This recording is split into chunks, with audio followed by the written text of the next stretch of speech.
আসসালামু আলাইকুম গাইস।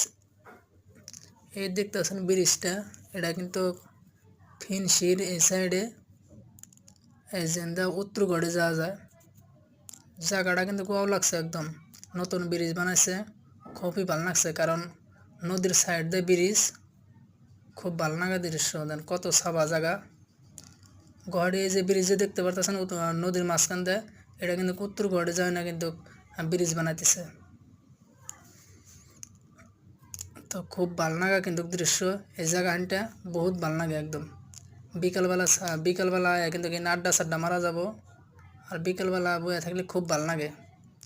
নদীর পরিবেশ আর জায়গাটা বহুতই ভালো লাগে। এই যে নদী সদী বহুত আহল বহল জায়গা, বহুতই ভালো লাগা। তো বিকালবেলা করে আড্ডা মারার জন্য বহুত ভালো লাগে জায়গা। কিন্তু মাঝে মাঝে আয় কিন্তু এখানে ফটো ছটো ওঠা হবেন। আমি কিন্তু এখানে রইকা কিন্তু দিয়ে একটা ফটো ছটো উঠছি, খুব ভালো লাগে। কারণ আমি প্রথম গেছিলাম। যারা যারা জান নাই, যারা যারা যায় দেখে আসবেন। এই ব্রহ্মপুত্র নদী, এখানে কিন্তু মেলা হইতেছে গাইস, কত মানুষের রইকা ফটো ছটো ওঠে। তো আমি রইকা ফটো উঠছি। তো